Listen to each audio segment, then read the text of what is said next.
Welcome to the George Groves Boxing Club, and this is a treat for you, a treat for me. I've managed to secure the services of Harlem Eubank. Straight after his victory, Newcastle, he's just drove back in the snow. It took him nearly a whole day. That was harder than the fight, I'm sure. But thanks a lot, Harlem, for coming on, giving us your time. How you doing, mate? How you feeling? I feel great, man. No, good to see you again, and yeah, always good to check in with you. So feel great after the win, 20-0, and ready to move on to a big year next year. Yeah, that's it. I mean, it was over a year you haven't boxed, but you're 20-0 now. So there's no room for slip ups. There's no room for sort of Yeah, wasting time. You're 30 years of age as well. But yeah. so what happened with the year out, or is it not worth talking about? It's just a lot of boxing politics, as you know, man. Like trying to make fights and you know time being wasted. Just had a lot of that over the year, Mm. and it added up to me being out of the ring, for over a year because I fought last November, and I finally got out again last night. Mm. So that's over a year in layoff. So yeah, it was good to get back in there and dust the rust off and Yeah. get myself ready for a big year next year. And Yeah, no, perfect. A great way to end the year, obviously, to get a fight. And the yeah, fight itself, you boxed really well. It was a hard fight to have. You know, you see it time and time again. Those guys where they can't help but tie you up. Who was yeah. the referee last night? I mean, he was like he was. It was his I was moment, wasn't finding it? that. He was his Yeah, moment. He went, oh, I thought, oh my god. yeah, Obviously, both you guys ended up having a point taken up at some point. It was one of them affairs. You pick up a cut as well, which yeah. In weren't the last the round, I last think it was round. round seven, and yeah.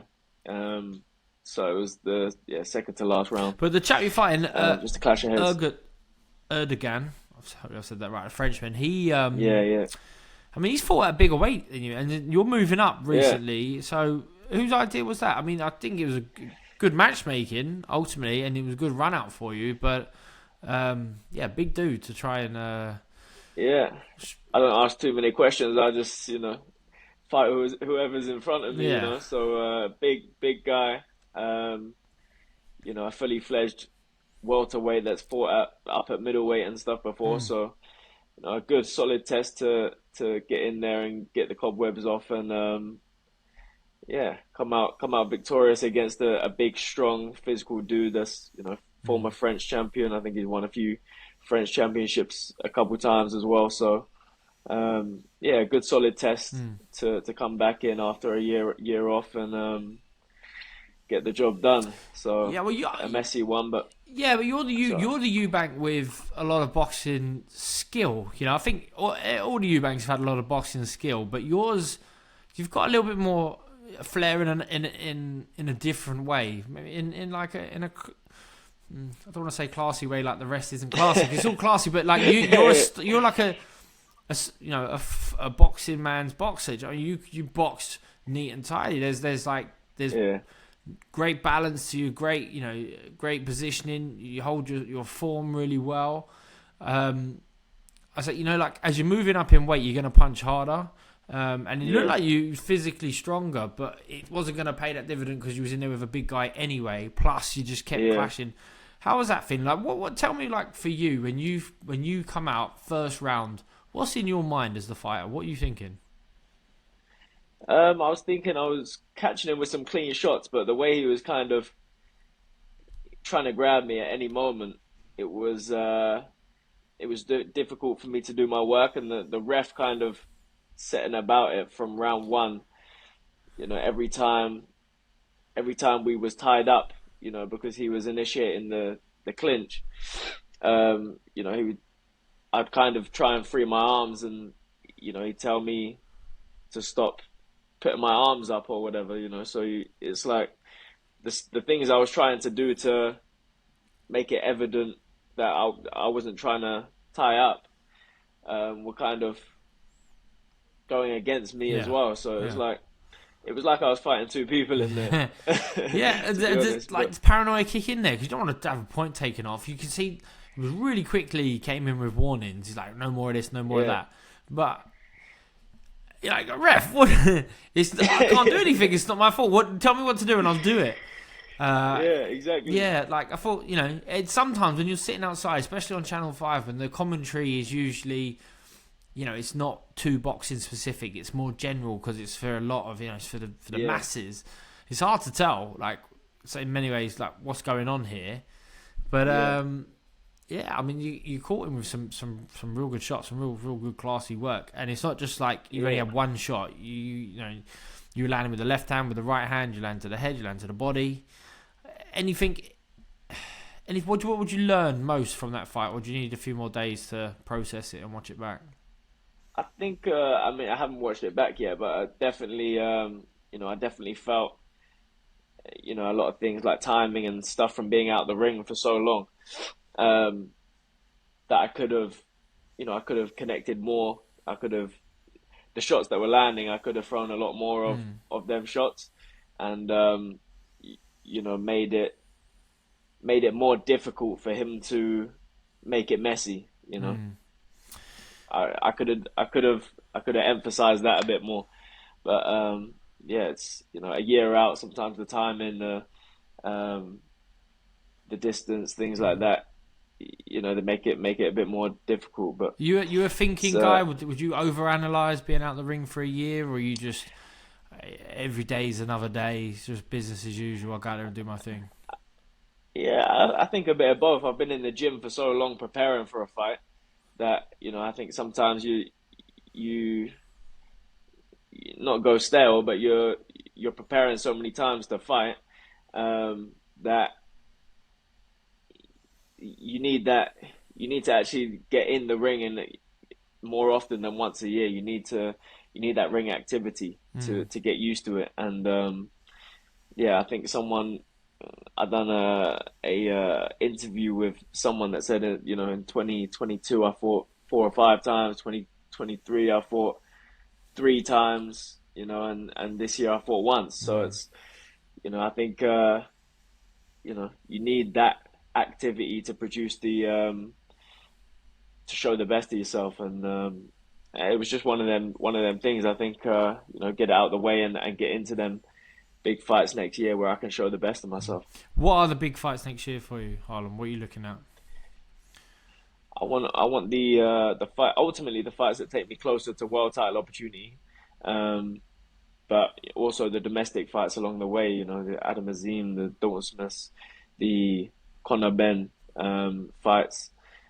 I want to make the domestic fights, but ultimately, I'm on my own path, and the fights that take me towards um, world title opportunities above anything else. Yeah, I mean those three guys: Dalton Smith, Adam Azim, Conor Benn. Adam Azim, you was sort of linked with at the start of the year. We thought that was going to happen. I think the guys I knew in Azim's team, the McGregors, they sound like it was going to happen. It didn't, and it's sort of just been forgotten about and never mentioned again since. Like, out of those three, are you likely to get a shot at either any of them? And if you do, have you got a Yeah, preference? I think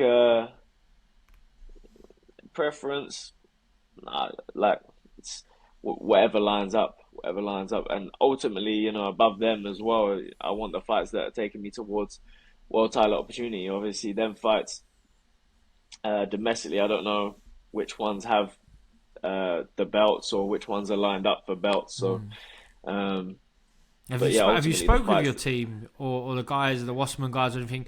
Is there a route you're planning to go? You're like, right, we're going to go WBA, Yeah, WBC. I don't think they've got a specific plan yet, but I think they're forming one. But obviously, these fights are these fights are being spoken about as well. And but yeah, there's definite plans to look for a big title opportunity, whichever way that is. But we're more than open to the big domestic clashes against them names as well. Mm. What makes them fights for you? How do you secure them? Is it going to take like a Eubank-esque sort of stunt to force this fight? It looks like your cousin Chris is going to get that Conor Benn fight. I think Conor Benn's cleared to fight now. It looks like it's going to be in Saudi February. I don't think it's announced yet, but so Is it completely clear now? I wasn't sure what the I know there was an announcement, but I don't know if that was an official thing to say from the Boxing Board of Control that is everything kind of straight now. I mean, I don't think I've heard anything from the Boxing Board of Control, and you just imagine that they're not happy about this because it's fucking egg on their face, isn't it? And now they're coming out and saying, "Oh, Conor Benn's been cleared by this independent panel, and you have no wrongdoing." And you're like, "Well, hold on, he hasn't boxed in 2 years. Whose fault was that? There's got to be blame somewhere." But it seemed like, well, now's the time for this to come out because Conor was out in Saudi for Chris Jr.'s bout, and there was that altercation together. I don't know. I haven't heard anything official, but it seems like that's the way they're going. There's a lot of there's a lot of statements, but I don't know if there's been like a one that actually vindicates or anything. If that fight takes place, as Chris robbed you of a Conor Benn fight, or the other way around, if you nicked the Conor Benn fight, have you actually robbed it of Chris? I don't know how long this has gone on for now. Exactly. I think it can happen either way, can't it? I remember the first time we spoke about it. I was involved in that fight week, and obviously it didn't happen. And since then, it feels like that fight's been cursed. So who knows? But I think we can both do the dance, and whoever does it first is I think the other one could come after. Let Chris have it. I think Chris will have it first. Yeah, I think so. Yeah, I think Chris will have it first. I think Chris. I mean, Chris is a little bit older than you, so he probably needs it quicker. To be honest, he definitely needs it. Gift him that one. Yeah, thanks. There you go. She can have that one. Are you going to stay up now at this weight? This is a new weight for you now, yeah? Would you say? New weight. Yeah, I think it it suits me and my body's growing into it. I think my body will grow more. I think I've put on natural weight since a year ago, since when I last fought. I've put on natural size, and I think I'll continue to put on more. So I'm excited to be up at this new weight and grow into it. Yeah, no, feeling good. It's nice to put on weight. It's nice to be a bit heavier. Yeah. Not to be so tight. Yeah. So we're not sure. We're not sure. What route you're going to go down, but we want to challenge. There's some big names out there, and there's some big fights out there for you as well, mate. Chris Eubank Sr. was like sort of. I don't know if he became your manager or he was part of your team or just like your advisor, shall I say. And he was certainly around, when they announced the link up that you might be moving to Sky, you might be fighting Azim. But I haven't seen you two together lately. I know he gave you like a shout out over the weekend, so he's still there supporting you, and obviously the whole family is, sort of Chris Jr. did as well. Yeah. But are you still working with Chris Sr. and does he have a plan? Does he have an idea of which way he wants you to go? I think he wanted to kind of step back from the media side of things, in the boxing world, really. He could, like, after, during the whole Sky thing, obviously, I think the boxing world got to him a little bit. As well, and I think he decided he wanted to take a step back from that world and focus on his own stuff. So he's always as you saw, he's always keeping a close eye on me and wishing me on. But in terms of actually being involved in steering, he's wanted to take a little bit of a backseat in that. No, he's an asset for anyone if he's invested in you, because he's a maverick. He's always been a maverick, but he's operated at the highest level whilst being a maverick. in this wild west of an industry, which is boxing, and you just think that, his character, you think it copes really well in the chaos, with the madness that can happen and the madness that he can create for his own benefit and the people who he's working with and alongside as well. But I'd love to see a bit more of him, to be honest. I'd love to see him back by your side, and because he does have that ability to create a great narrative, to create opportunities for anyone he sort of attached himself to. I've seen some of his sketches lately as well online on his channel. It's genius, but I don't know if it's ahead of its time. It's either really subtle or a lot of his stuff gets better over time, doesn't it? So it's like he's putting that out there before people are ready for it, and then when they see the genius in it, it's like 5-10 years down the line. Oh yeah, exactly. I mean, there's not many fighters today who can construct a sentence as brilliantly as he does. And for that, I'll always be impressed. Over the years, when I've bumped into him, press conferences, sometimes in the gym, he'd always, hit me with a pearl of wisdom. You might have to go away a little bit and dissect it. And go, but rarely will it have a hidden agenda. He does tell the truth, which is philosophical good. man. Man, I'm sure. Yeah. To have that from someone that's been through it in the ring carries a lot of weight. So when he gives you them pearls, like you say, you have to go away and sit on them for a while and and let them digest. Yeah, man. What you got planned for? So you can have a nice rest now. It's still a bit early to start talking about Christmas, isn't it? We're still only in November, but. It feels like now it's snowing and doing all that madness. It feels a bit like Christmas, doesn't it? Yeah. But, so you got to walk around it like Christmas music starting to play now when you're wandering around the high street or whatever. So how do you feel about that? Yeah, I don't mind it too much, to be honest. Like, I don't know if I'm ready for it or not yet, but there's that element of everyone's sort of half winding down, maybe for Christmas. I don't know. But I embrace it. I quite like December. I don't mind the cold. I don't like the rain. That's typical British behaviour. Will you train over Christmas now? Darkness. Yeah, I'll train over Christmas. The plan is to get going early next year. Keep the foot on the gas and have a week break or a couple of weeks and get straight back to it. Preparing for a big year and a big fight to start the year. So keep the foot on the gas and get ready for a big 2025. That's it. Well, I hope you are. I hope it happens for you. Looking forward to seeing your 2025. You are the star of Wasserman Boxing now, aren't you? You're right at the front. You're the poster boy. The poster boy, you got to step up, my man. There. That's it. Yeah, wicked night.